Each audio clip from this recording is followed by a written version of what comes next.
வெண்முரசு. பன்னிரு படைக்களம் 43. புலரி எழும் முதற்பொழுதிலேயே மகத மக்கள் ராஜகிருஹத்தின் பெரிய செண்டுவெளி நோக்கி வரத் தொடங்கினர். அன்று கரிக்கிருட்டிலேயே 12 நாட்களாக சரணராது பெய்த மழை ஓய்ந்து காற்று வீசத் தொடங்கியது. கிளை சுழன்ற மரங்கள் இறுதித் துளிகளையும் உதிர்த்து தழைக்குப்பளிக்க சீறின. விடியலில் இறுதிக் காற்றொன்று வந்து நகரை சுழற்றி எஞ்சிய நீர்த்துளிகளையும் அள்ளிச் சென்றது. தேன் நிறத்தில் விடிந்தது. நெடுநாட்களுக்குப் பிறகு பறவை ஒலிகளால் காலை விழவு கொண்டது. வாசிப்பது சந்தீப். மழை நின்றபோது தாங்கள் இருந்த கனவிலிருந்து அறுபட்டு ஒவ்வொருவரும் நகரின் ஒவ்வொரு இடத்தில் உதிர்ந்து விழுந்தவர்கள் போல் திடுக்கிட்டு விழித்துக் கொண்டார்கள். எங்கிருக்கிறோம், என்ன செய்தோம் என்பதை நினைவுகூர முயன்று சலித்தனர். தலை எடை கொள்ள, கால்கள் குழைய, உடலில் அழியாதிருந்த நினைவால் தங்கள் இல்லம் மீண்டனர். அரைத்துயிலில் தென்னைகளிலும் இடைநாழிகளிலும் அறைகளிலும் படுத்து ராஜகிருஹத்தின் கோட்டை முரசுகளையும் புலரிமணிகளையும் வானைக் கூவி அழைத்த சங்குகளின் முழக்கங்களையும் கேட்டுக் கொண்டிருந்தனர். இருத்தலென இயல்பென தொகுத்துக் கொண்ட ஒவ்வொன்றும் சிதறிப் பரவ எஞ்சிய வெறுமையை உணர்ந்து அவர்களின் கண்களிலிருந்து தடையின்றி கண்ணீர் பெருகிக் கொண்டிருந்தது. உதடுகளை இறுக்கி ஏறி இறங்கும் தொண்டையுடன் இருளில் முழுமுற்றான தனிமையில் கிடந்தனர். அவர்களுக்கு மேல் முடிவெளி வரை இருண்ட வானம் ஏறி அமர்ந்திருந்தது. பின்னர் சாளரங்களின் பிளவுகளினூடாக தீட்டிய வாள் என, திறந்த வாயிலுக்கு அப்பால் அழுக்கு வெண்டரை என புலரியை அவர்கள் உணர்ந்தனர். புலரி என்பது ஓர் அறிதலாக இருந்தபோது பொருளற்றதாக எங்கோ நிகழ்ந்தது. அவ்வறுதலை புலரி எனும் சொல் சென்று தொட்டபோது அவர்களின் உடல் விதிர்க்க உவகை எழுந்தது. புலரி, புலரி, ஆம் புலரி என்று நெஞ்சுக்குள் கூவினர். உடல் திறக்குமளவுக்கு விசை கொண்டு விம்மினர்.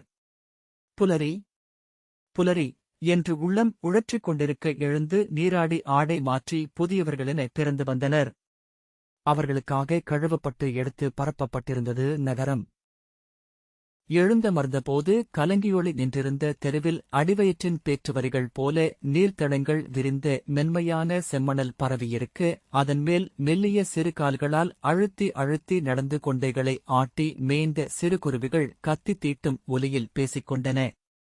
சுவர்களில் ஈரத்தின் மேல் ஒளி வழிந்தது. அனைத்து இலைகளும் தளிர்மெருகு கொண்டிருந்தன. சேற்றுப் பரப்புகளில் ஒளி உருகி வழிந்தது. அப்போதுதான் நகர் மையங்கள் அனைத்திலும் அன்று நிகழவிருக்கும் இரட்டையர் மற்போர் குறித்த அறிவிப்பு ஒலித்தது. அறிவிப்பாளனின் குரல் மழையை விரட்டிய காற்றில் தெரித்துச் சுழன்ற நீர்ப்பிசிர்களுடன் கலந்து ஒலித்தது. தெருவிலிருந்து பாய்ந்து இல்லத்திற்குள் நுழைந்த சங்ககர்ணர் உரத்த குரலில் மற்போர். அரசருக்கும் அயல்நாட்டிலிருந்து வந்த ஸ்நாதக பிராமணருக்கும் மற்போர் என்றார். அரசருடனா? மற்போரா என்று அதிர்ந்து கேட்டபடி அங்கிருந்தவர்கள் எழுந்து வந்தனர். ஆம், இறப்பு வரை போர் என்ற சங்ககர்ணர் உரக்க நகைத்து, எவருடைய இறப்பு என்பதில் என்ன ஐயம்? ஜராசந்தர் எப்படி அபிமன்யுவை நெரித்துக் கொன்றார் என்று பார்க்கப் போகிறோம் என்றார். இளையவனாகிய பால்குனன், இல்லை, பொதுமன்றில் ஓர் எளிய ஸ்நாதக பிராமணனுடன் தோள்கோக்க அரசர் ஒப்பமாட்டார். இறப்பு வரை போர் என்றால் எதிர்நிற்பவன் இறக்கும் கணம் வரை போரிடுபவன் என்றே பொருள் என்றான். உரக்க, ஐயமென்ன, அவன் பீமன் என்றான். சங்ககர்ணர் அக்கணமே அதை உண்மையென உணர்ந்து விழிநிலைக்க வாய்திருந்தார். பீமனும் அர்ஜுனனும் நகர் நுழைந்துள்ளனர் என்று சொன்னார்கள். 7 முரசுகளை அவர்கள் கிழித்தனர். நாகவேள்விச்சாலையை உடைத்தனர். போருக்கென்றே இங்கு வந்துள்ளனர் என்றார் முதியவராகிய தாமிரர். நகரெங்கும் பீமன் என்ற பேச்சே இருந்தது. தெருவில் இயல்பாக நடந்து செல்கையிலேயே அச்சொல் காதில் மீள மீள விழுந்து கொண்டிருந்தது. முற்றிலும் நிகரானவர் போரிடுகையில் தெய்வங்கள் இறங்கி வருகின்றன என்கிறார்கள். அதன் பொருட்டே மழை நின்றுள்ளது என்றான் சாலையில் நின்றிருந்த நிமித்திகன் ஒருவன். இந்தப் பொன்னொழியும் இளங்காற்றும் அவர்களுக்குரிய ஊர்திகள். மூக்கு கூறுங்கள், மலர்களின் நறுமணம். இச்சிறு பறவைகளில் எவை விண்புறக்கும் தேவர்கள் என நாமறிய முடியாது. இச்சிறகுகளில் எவை விசும்பை அறிந்தவை என எவரும் சொல்லிவிட முடியாது. ஒவ்வொருவரும் வானை நோக்கிக் கொண்டிருந்தனர். மலைத்தொடர்கள் போல, பாறைக் குவியல்கள் போல, கருகிய காடுகள் போல, உறைந்த கடலலைகள் போல வானில் நிறைந்திருந்த முகில்குவைகளுக்கு அப்பால் இருந்து நாளவன் கதிர்கள் கிழித்து பீரிடத் தொடங்கின. அவை எரித்து எரித்து திறந்த வழிகளினூடாக மேலும் கதிரொளி மண்ணில் சரிந்தது. விண்ணவர் எழும் தருணம் என்ற முதியோர் முற்றங்களுக்கு இறங்கி நின்று கைகூப்பி கதிரவனை வணங்கினர். எங்கோ வாழ் என்றன நாகணவாய்கள். இளங்கதிரே இங்கெழுகவே என்றன கூரை ஏறி நின்ற சேவல்கள். ஒளி நீயே என்றன குயில்கள். ஒளி பொன் ஒளி என்றன சிட்டுக்கள். எந்தையே போற்றி, எழுகதிரே போற்றி, முந்தை வினைகள் அழிக்க மூண்டெழும் அனலே போற்றி என்று வான் நோக்கி வணங்கி வாழ்த்தினர் பூசகர். ஒன்றிலிருந்து ஒன்றென முகில்திரள்கள் பற்றிக் கொண்டன. நகருக்கு மேல் சூட்டப்பட்ட மாபெரும் மணிமுடியென பெருமுகில் குவை ஒன்று வந்தமர்ந்தது. அது விண்டேர். மற்களத்தில் மாள்பவரை பொன்னுலகுக்கு அழைத்துச் செல்ல தேவர்களும் கந்தர்வகன்னியரும் அதில் அமர்ந்துள்ளனர் என்றார் முச்சந்தியில் முழவிசைத்து பாடிய சூதர் ஒருவர். ஒளிகொண்ட முகில்களிலிருந்து தைல மழையென இளஞ்செந்நிற ஒளி கசிந்து நகரெங்கும் பரவியது.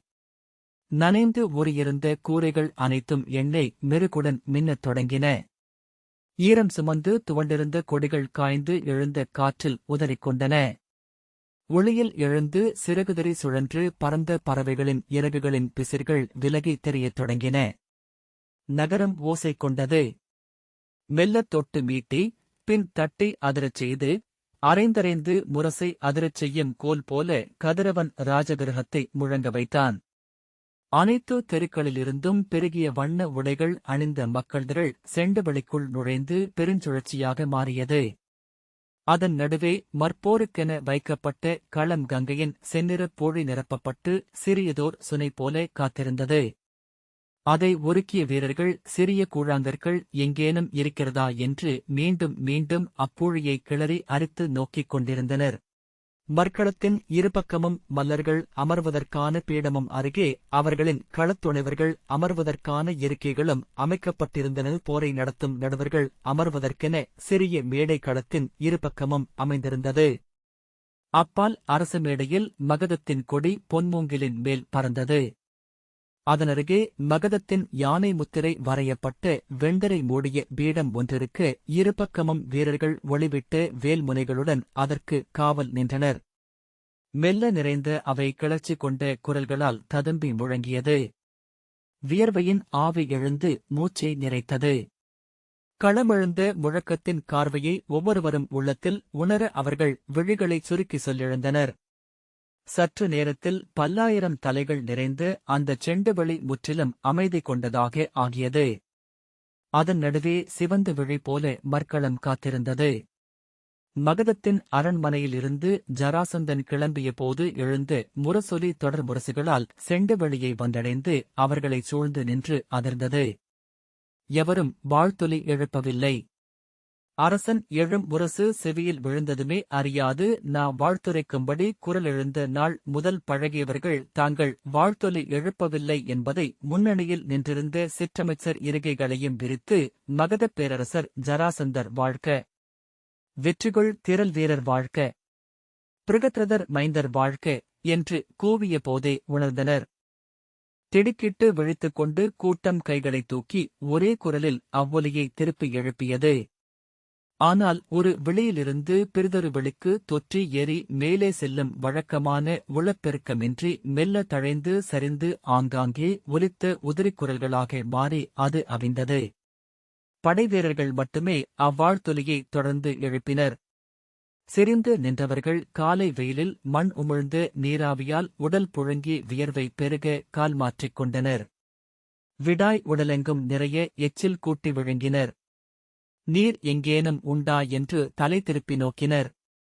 ஒருவர் உடலை ஒருவர் செருக்க இறுகி உருவான அந்த ஒற்றை தசைப்படலத்தில் எவரும் எங்கும் நகர முடியாதபடி சேர்த்து பின்னப்பட்டிருந்தனர். மழையால் தூசியறக் கழுவி துடைக்கப்பட்ட காற்றில் ஊடுருவி எழுந்த வெயில் தோலை பொசுக்கியது. கண்களைக் கூசி பார்வையை அழித்தது.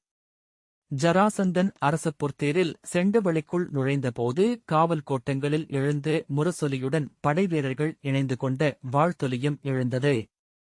மங்கல இசை முழங்கியது. அதன் பின்னே சூழ்ந்திருந்த கூட்டம் மகதனை வாழ்த்தி குரல் எழுப்பியது. முன்பு இந்திரனால் பிருகட்சத்திரருக்கு அளிக்கப்பட்டதென புராணங்கள் சொன்ன மகதத்தின் அரச பொற்தேரான சைத்திரம் மகதத்தின் களிற்றுக்கொடி பறக்க அந்திமுகில் போல ஒளிவிட்டு கன்னியடை போல தட்டு உலைய அவள் இணைமுலைகள் போல் குவைமுகடுகள் நெகிழ சாலையிலிருந்து செண்டுவெளிமேல் ஏறி வந்து நின்றது. கடத்தில் நின்றிருந்த அமைச்சர் காமிகரும் படைத்தலைவர்களான சக்ரஹஸ்தரும் ரிஷபரும் தமாலரும் மகாவீரியரும் அத்தேரை நோக்கிச் சென்றனர். அவர்கள் பணிந்து முகமன் உரைக்க ஜராசந்தன் உள்ளிருந்து தன் இளைய மைந்தர்களான சோமன், துரியன், சுருதஸ்ரு ஆகியவர்களுடன் இறங்கினான். இருமைந்தர்களின் தோளில் கைகளை இட்டபடி வந்த ஜராசந்தன் மகதத்தின் அரச உடையணிந்திருந்தான். சிம்மமுகம் கொண்ட பொற்பாதக் குரடைகள், முழங்கால் வரை எழுந்த இரும்பு உரைகளின் மேல் பொன்புற்றுப் பணிகள் மின்னின. இடைக்கச்சைக்கு மேல் ஒளிரும் வைரங்கள் பதிக்கப்பட்ட சல்லடத்தில் உடைவாள் தொங்கியது. அதன் பொன்னுரை மேல் நாகங்கள் செவ்வேரங்கள் மின்னும் விழிகளுடன் உடல் பிணைத்து பரவியிருந்தன. செம்பட்ட கீழாடைக்கு மேல் அலையலையென வளைந்து தொங்கிய முத்தாரங்களின் படலம், மார்பிலணிந்த பொற்கவசம், தாமரை இதழென நீண்டு மலர்ந்த தோள்வளைகள், நாகமுடிச்சு கொண்ட கங்கணங்கள், விழிகள் எழுந்த கணையாழிகள், தலையில் சுதேஜஸ் என்று அறியப்பட்ட மகதத்தின் மணிமுடியை அணிந்திருந்தான். தேரில் அவனுக்குப் பின் இருவீரர் வெண்கொடையை பிடித்திருந்தனர். அவன் இறங்கியதும் அவர்கள் அவன் பின்னால் அக்கொடை சுமந்து வந்தனர். மிதப்பவன் போல சீராக கால் வைத்து நடந்து மற்களத்தை வந்தடைந்தான். மகதர் வெறி கொண்டவர்கள் போல வாழ்த்தி கூச்சலிட்டனர். நெஞ்சில் அறைந்தும் கைகளை வீசி துள்ளிக் குதித்தும் மேலாடைகளையும் தலைப்பாகைகளையும் எடுத்து வீசியும் கண்ணீர் வழிய தொண்டை நரம்புகள் இறுகித் தெறிக்க கூவினர். ஒற்றை முழக்கமென்றாகிச் சூழ்ந்த மக்கள் வாழ்த்தொலிகள் நடுவே நடந்து அவன் வந்ததும் வெண்திரை விலக்கப்பட்டது. அங்கே மகதத்தின் மகாஜோதிஷ் என்னும் அரியணை இருந்தது. 4 சிம்மங்கள் முதுகொட்டி ஓரிடல் கொண்டு நின்று விழிவேரங்கள் ஒளிர வாய்திறந்து உருமி நிற்கும் கால்களுக்கு மேல் எழுந்து வளைந்த சுடர்வளையத்தில் மகதத்தின் குடித்தெய்வங்களான ஏழனையரின் முகங்கள் செங்கனல் துளியென சுடரிட்ட விழிகளுடன் பொறிக்கப்பட்டிருந்தன. மையத்தில் அரசனின் மணிமுடிக்கு மேல் அமையும்படி மூவழியனின் யோகத்திலமர்ந்த சிலை இருந்தது. ஜராசந்தன் அரியணை அமர்ந்ததும் அவன் மணிமுடிக்கு மேல் சிவனின் கால்கள் அமைந்தன. சக்ரஹஸ்தரும் காமிகரும் இணைந்து கொண்டு வந்தளித்து செங்கோலை வலக்கையில் வாங்கினான். அவனுக்குப் பின்னால் மகதத்தின் மகாசத்திரம் நிலவென எழுந்தது. இருபுறமும் சேடியர் அலைநுரை போல் கவரிகளை வீசினர். அவனுக்கு இருபக்கமும் மைந்தர்கள் அரசணைக் கோலத்தில் வைரம் பதித்த தலைப்பாகைகளுடன் நின்றனர். மங்கல இசை எழ நாகவேதிகர் 12 நிறை கொண்டு வந்து அவன் மீது மஞ்சளரிசியும் மலரும் வீசி நாகவேதம் ஓதி வாழ்த்தினர். அதன் பின்னர் மகதத்தின் பூர்வகசிக அந்தணர் நிறைவகுத்துச் சென்று அவனுக்கு அரிமலர் தூவி கங்கை நீரால் வாழ்த்தளித்தனர்.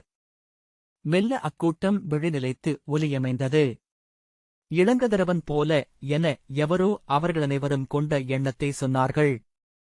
அவனையன்றி பிறரை அங்கு எவரும் உணரவில்லை. அவன் தலைக்குமேல் எழுந்த முகில் ஒன்று ஒளிகொண்டு பொற்புகை என மாறியது. அதிலிருந்து திரண்டு உதிர்ந்த துளியென அவன் அங்கிருந்தான். காமிகர் திரும்பி இரு கைகளையும் காட்ட படைவீரர்கள் மகதர் வாழ்க்க, வென்றெழும் திரள் வீரர் வாழ்க்க, ஜராசந்தர் வாழ்க்க, மெய்வேதக் காவலர் வாழ்க என்று குரல் எழுப்பினர். மக்கள் திரளிலிருந்து எவரோ ஒருவர், மற்போருக்கு அரச உடையில் வரும் மரபில்லையே என்றார். அங்கிருந்த ஒவ்வொருவரும் எண்ணிக்கொண்டிருந்த சொல்லாகையால் அனைவரும் அவரை திரும்பி நோக்கினர். பிழையொன்றை சொல்லிவிட்டதைப் போல் அவர் முகங்களுக்கிடையில் தன்னை இழுத்துக் கொண்டார். அப்பால் எவரோ ஒருவர், பட்டத்து இளவரசர் எங்கே என்றார். அனைவரும் விழிகளால் சகதேவனை தேடினர். ஆம், பட்டத்து இளவரசர் வந்தாக வேண்டுமே என்றார் ஒரு முதியவர். ஏன் என்று அருகில் நின்றவர் கேட்டார். முதியவர், ஒருவேளை அரசர் களம்படுவார் என்றால் மணிமுடி சூட வேண்டியவர் அல்லவா என்றார். என்ன சொல்கிறீர்? இங்கு களத்திலா மணிமுடி சூட்டப்படுகிறது என்றான் அப்பால் நின்ற ஒருவன். மெல்லிய உரையாடல்கள் கலந்த ரீங்காரமாக செண்டவழி நிறைந்து மற்களத்தைச் சூழ்ந்து அவர்கள் காத்திருந்தனர். பீமன் எவ்வடிவில் வரவிருக்கிறான்? இளைய பாண்டவனாக இம்மர்க்களத்துக்குள் அவன் நுழைய வாய்ப்பில்லை என்றார் முதிய படைவீரர் ஒருவர். ஸ்நாதக பிராமணனுடன் போர் என்றுதானே அரசு அறிவித்துள்ளது. அவ்வடிவிலேயே அவர்கள் வருவார்கள் என்றார் பிறிதொரு முதிய குடித்தலைவர். பீமன் வருவதைக் குறிக்கும் முரசு கோட்டை முகப்பில் எழுந்தது. அவ்வொலியின் கார்வையென கூட்டத்திலிருந்து எழுந்த முழக்கம் மேலும் மேலும் பெருகியது. ஒருவர் தோளை ஒருவர் பற்றி எட்டிப் பார்த்தனர். மகதத்தின் கொடி பறந்த அரண்மனை தேரில் பீமனும் அர்ஜுனனும் கிருஷ்ணனும் செண்டுவெளிக்குள் புகுந்தனர். மூவரும் ஸ்நாதக பிராமணர்களின் வெண்ணிற ஆடை அணிந்து தர்ப்பை திரித்த புரிநூல் அணிந்திருந்தனர். அவர்களை வரவேற்று மகதத்தின் மங்கள இசைச்சூதர் இசைக்க சங்குகள் முழங்கின. செண்டுவழியில் இருந்த அத்தனை வழிகளுக்கும் அவர்கள் எவரென தெரிந்திருந்தது. எனவே அவர்களை எவ்வாறு வரவேற்பது என்றறியாமல் கலைந்த ஓசைகளாக கூட்டம் தயங்கியது. முன்னிரையில் நின்றிருந்த வைதிகர்கள் வலக்கையை தூக்கி வேதக்குரல் எழுப்பி அரிமஞ்சள் அள்ளி அவர்கள் மேல் வீசி வாழ்த்தினர். அவ்வொலி கேட்ட பின்னரே களம் நிற்கும் அந்தணர் வாழ்க, பெருமல்லர் வாழ்க என்று நிமித்திகன் ஒருவன் தன் கோலைத் தூக்கி மக்களை நோக்கிக் கூவினான். அவர்கள் தயங்கி கலைந்தபடி அவ்வாழ்த்தொலியை திருப்பிக் கூவினர். பீமன் தேரிலிருந்து இறங்கி தன்னை வரவேற்ற காமிகரின் கால்களைத் தொட்டு சென்னி சூடினான். அவர் அவன் தலையில் கை வைத்து நன்று சூழ்க என்று வாழ்த்தினார். நிறை நின்று பூர்வகசிக அந்தணரை வணங்கி மலர் கொண்டபடி அவன் களம் நடுவே சென்றான். அர்ஜுனனும் இளைய யாதவரும் இறங்கியதும் கூடி நின்ற மகதத்தின் மக்களை நோக்கி கை கூப்பிய பின் அரியணையில் அமர்ந்திருந்த ஜராசந்தனை அணுகி தலைவணங்கினர். ஜராசந்தன் அவர்களை கை தூக்கி வாழ்த்தினான். மக்களை நோக்கி தலைவணங்கிவிட்டு பீமன் தன் பீடத்தில் வந்து அமர்ந்தான். அர்ஜுனனும் கிருஷ்ணனும் அவன் பீடத்தின் இரு பக்கங்களிலும் சென்று அமர்ந்தனர். கூடி நின்றவர்கள் இரு பெருந்தோழர்களையும் மாறி மாறி நோக்கினர். யாதவரே, இவன் யார் என்று அர்ஜுனன் கேட்டான். பண்டு பாரத வருஷத்தை ஒருங்காண்ட மாபெரும் அசுர சக்கரவர்த்திகளுக்கு நிகரான ஒளி கொண்டிருக்கிறான் பீமன். ஆம், ஹிரண்யாக்ஷனும் ஹிரண்யகசிபுவும் மகாபலியும் நரகாசுரனும் நினைவில் எழுகிறார்கள் என்றான். கிருஷ்ணன் புன்னகைத்து, உண்மை, என் மூதாதை கார்த்தவீரியனும் இப்படித்தான் இருந்திருக்க வேண்டும் என்றார். ஒரு சூதர், இளைய யாதவன் இத்தனை எளிய தோற்றம் கொண்டவனென நான் எண்ணியிருக்கவில்லை. கன்றோட்டம் ஆயர்மகன் போலிருக்கிறான் என்றான். இளைய பாண்டவனும் எளியவன் போலிருக்கிறான் என்றான் ஒருவன். ஒரு சூதர், பீமன் பெருந்தோழராகிய பலஹாஸ்வமுனிவர் போலிருக்கிறான் என்றார். மிக மெல்லவே அவர் சொன்னாலும் சற்று நேரத்தில் செவிகளினூடாக அச்சொல் அனைவரையும் சென்றடைந்தது. ஆம், பலஹாஸ்வர், அவரேதான் என்றார் ஒரு முதியவர். பலஹாஸ்வர் ரிக்வேதி அல்லவா என்று எவரோ கேட்டார்.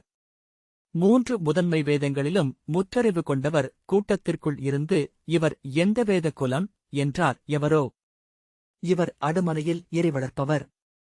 இவரது வேதத்தில் சொல் இல்லை, ஏப்பம் மட்டுமே என்றார் ஒரு இளிவரல் சூதர். அவரைச் சுற்றி கூடி நின்றவர்கள் நகைத்தனர். ஜராசந்தன் தன்னைச் சூழ்ந்து நின்ற கொடிகள் ஒவ்வொருவரையும் தன் விழிகளால் தொட விழைபவன் போல சுற்றி நோக்கி ஓட்டிக் கொண்டிருந்தான். அமைச்சர்களும் படைத்தலைவர்களும் அவனுக்கு இருபக்கமும் சென்று நிறைவகுத்தனர். காமிகர் வாய்ப்பொத்தி, தங்கள் ஆணைக்காக காத்திருக்கிறோம் அரசே என்றார்.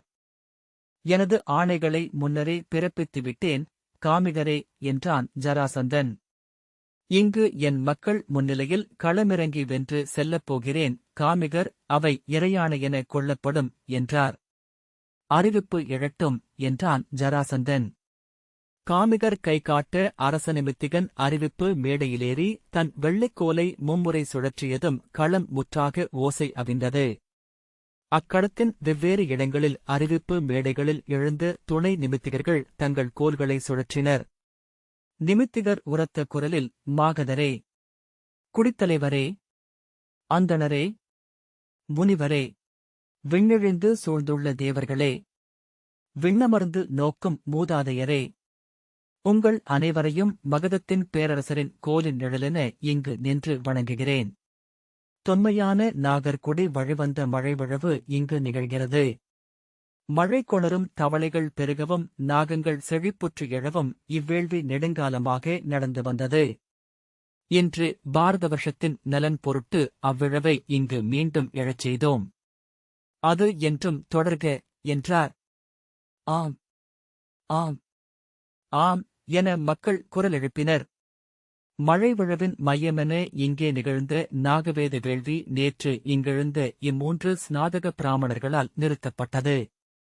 வேள்வி முறையின்படி வேள்விக்காவலராகிய மகதப் பேரரசர் அம்மூவரையும் வென்ற பின்னரே அவ்வேள்வியை மீண்டும் தொடங்க முடியும்.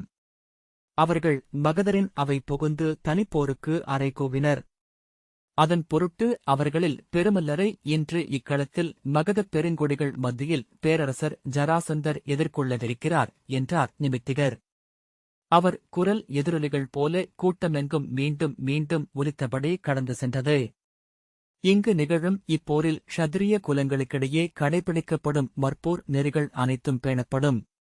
இருவரில் ஒருவர் மடியும் வரை இப்போர் நீடிக்கும். இது இங்கு எவ்வேள்வி நிகழ வேண்டுமென்பதை முடிவு செய்யும் போருமாகும். தெய்வங்கள் இதன் வெற்றியையும் தோல்வியையும் முடிவெடுக்கட்டும். ஊழெனச் சூழும் காலம் நின்று நோக்கட்டும். ஊன் அவ்வாறே ஆகுக என்றார். துணை நிமித்திகர்களால் அவ்வறிவிப்பு மீண்டும் மீண்டும் கூவப்பட்டு அங்கிருந்த அனைவரையும் சென்றடைந்தது. மகத மக்கள் அனைவரும் அவர்களைத் தாங்கி நின்ற விசைகளால் கைவிடப்பட்டு உடல் தளர்வது போல ஒருமித்த அசை ஒன்றை ஏற்படுத்தினர். களமாடலை அறிவிக்கும் முரசுகள் ஒலித்தன. கொம்புகள் இளங்களிர்கள் போல மும்முறை முழங்கி அமைந்தன. ஜராசந்தன் எழுந்து தன் மக்களை நோக்கி கைகூப்பினான். அவர்கள் அமைதியாக அவனை நோக்கி நின்றனர். அறியாத ஏதோ உணர்வால் அவர்களில் பலர் விழி ததும்பினர். ஜராசந்தன் திரும்பி தன் ஏவலரை நோக்கி விழியசைக்க அவர்கள் அருகணைந்து அவன் மணிமுடியை எடுத்து அரியணை மேல் வைத்தனர். அதன் குறுக்காக செங்கோலை சாய்த்தனர். அவன் ஆடைகளை ஒவ்வொன்றாக அவர்கள் களைந்தனர். அவன் மைந்தர் நோக்கி அசையாது நின்றனர். ஜராசந்தன் இடைக்கச்சையை அவிழ்த்துவிட்டு இறுகிய தோல் ஆடையை அணிந்தான். வலக்கையின் ஆழிவிரலில் அரசுமுறை கணையாழியின்றி பிறிதொரு அணியுமின்றி தோளில் புடைத்த பெருந்தசைகளும் விரிந்த மார்பின் கற்பலகைகளும் கைகளிலோடிய கொடிவேர்களுமாக தன் மைந்தர்களின் தோள்களைத் தொட்டு புன்னகையுடன் ஓரிரு சொற்கள் சொன்னான். இளையவனாகிய சுருதஸ்ரு அழுகை வந்தவன் போல விழிகளைத் தாழ்த்த அவன் காதைப் பிடித்து இழுத்து ஏதோ சொன்னான். அவன் நாணத்துடன் நகைக்க மீண்டும் தோளைத் தட்டிய பின் திரும்பி நடந்தான். ஜராசந்தன் வந்து தன் மல்லர் பீடத்தில் அமர்ந்ததும் அவனைச் சுற்றி நாகர்குலப் படைத்தலைவர் மூவரும் நின்றனர். அவன் குழலை ஏவலன் ஒருவன் கொம்புச் சீப்பால் சீவி பின்னால் கொண்டு சென்று தோள்பட்டையால் இறுகக் கட்டி முடிந்து முதுகில் இட்டான். களநிகழ்வு நடத்துவதற்கென இருபுறமும் நடுவர்கள் கைகளில் வெண்ணிறக் கொடியும் செந்நிறக் கொடியுமாக வந்து நின்றனர். காமிகர் நிமித்திகனை நோக்கி கையசைக்க அவன் தன் கோலைச் சுழற்றி இடுப்பிலிருந்த சிறிய கொம்பை எடுத்தூதினான். வானத்தில் அலறியபடி ஒரு பறவை சென்று கடந்தது போல அக்கொம்பொலி எழுந்து ஓய்ந்தது. ஜராசந்தன் எழுந்து களத்தை அணுகி குனிந்து அப்புழுதியைத் தொட்டு தன் சென்னியில் சூடிவிட்டு செந்நிறப் பொழியில் கால் புதைய நின்றான்.